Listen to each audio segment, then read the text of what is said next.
I am here to read you the book The Invisible Boy by Trudy Ludwig, and it's illustrated by Patrice Barton.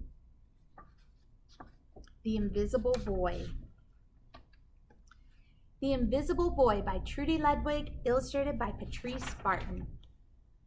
Can you see Brian, the invisible boy?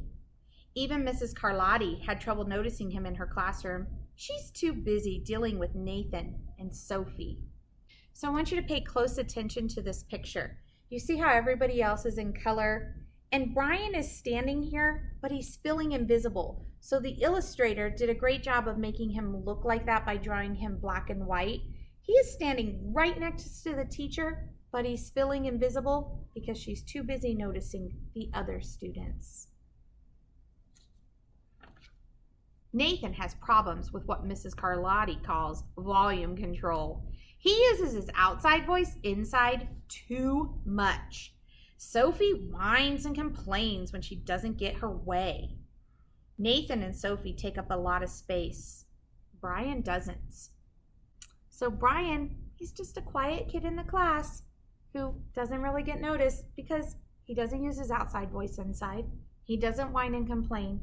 So he kind of becomes invisible.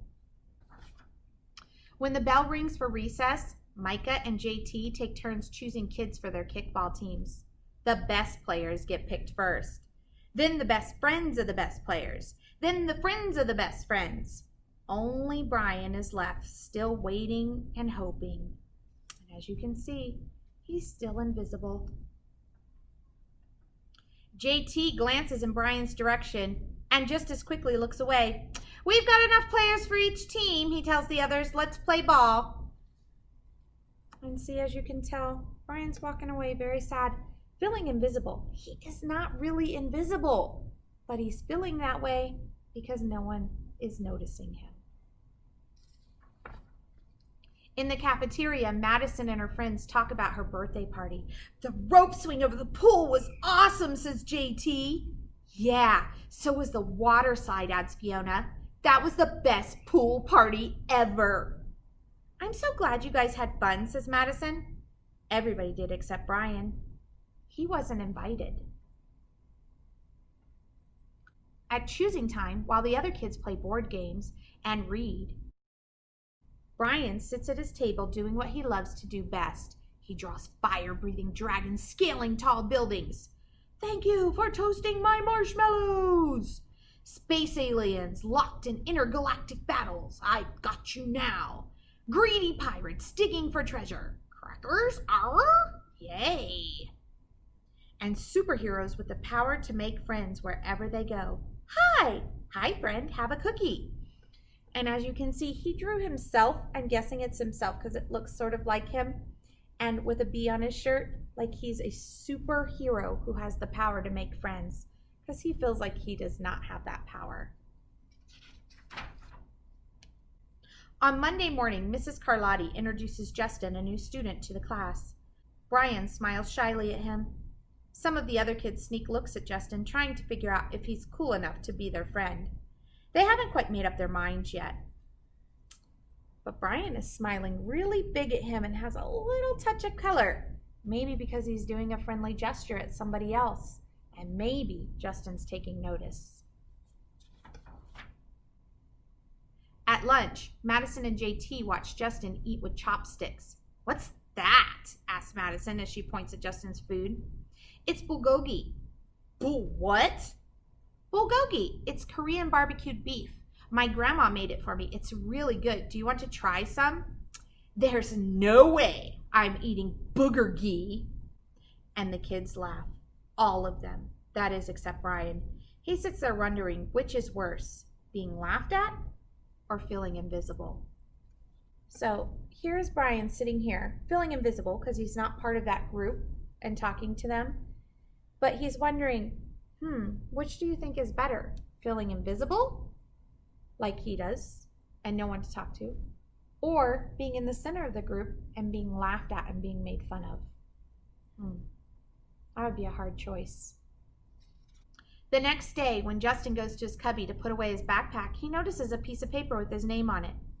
"Justin, I thought the bulgogi looked good. Brian. Yum. That was very nice. Brian drew him a friendly note to maybe help him feel a little better about his lunch. At morning recess, Brian finds a piece of chalk on the ground and starts drawing away. You're Brian, right? Yeah. Thanks for the notes. And can you tell? Brian is starting to turn color because he's being noticed by somebody. Hey, Justin, Emilio calls out from the tetherball court. You're up next. Sorry, I gotta go, says Justin. By the way, that's a really cool drawing, he adds before taking off. Back in class, Mrs. Carlotti asked the kids to team up in 2s or 3s for a special project. The kids scurry around the room to pair off. Brian heads toward Justin. I'm already with Justin, says Emilio. Find someone else. Brian looks at the floor, wishing he could draw a hole right there to swallow him up. As you can see right here, he is feeling so left out right now, and he just wants to draw a hole to crawl in and disappear. Mrs. Carlotti said we can have up to 3 people in our group. We're only 2. Come on, Emilio. Let's let him work with us. Okay, I guess. And as you can see, he is now becoming noticed, and the illustrator added some color to him. Mrs. Carlotti gives the class directions for the project. Your assignment is to work together to write a story about what you see in the photograph. Use your imagination and have fun. Whoa, cool, says Emilio. What kind of people do you think would live in houses like that? I don't know, but I bet Brian could draw them to go with our story, says Justin. Brian smiles as he takes out his lucky pen. And as you can see, Brian is completely noticeable now.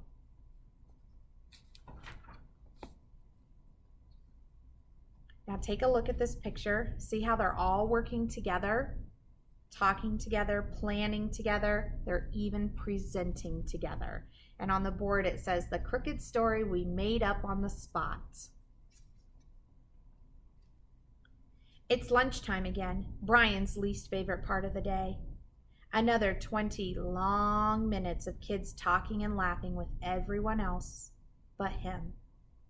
Brian! He hears someone shout. Hey, Brian, over here! Brian turns and sees Justin waving him over. Emilio nods at Brian as he makes room for him at the table. So all it took was one person to notice him, and then all of a sudden everybody else did too. Maybe, just maybe, Brian's not so invisible after all. Cookie? Thanks. Kind of reminds me of his drawing. I hope you enjoyed this story. This story really does have a special message inside of it. Guys, sometimes you might see someone working by themselves in the classroom. Go up and ask, would you like to do this alone, or would you like someone to do it with you? And especially when you're out on the playground or even in public at a park or something and you see someone by themselves, ask them if they want to be by themselves. Ask them if they would rather have somebody to play with or to hang out with, because sometimes some people are just too shy or feel left out or feel invisible and need that extra help to be invited in, to be noticed. I hope you enjoyed this book, The Invisible Boy. You can find it on our different shelf in the library. Have a great day.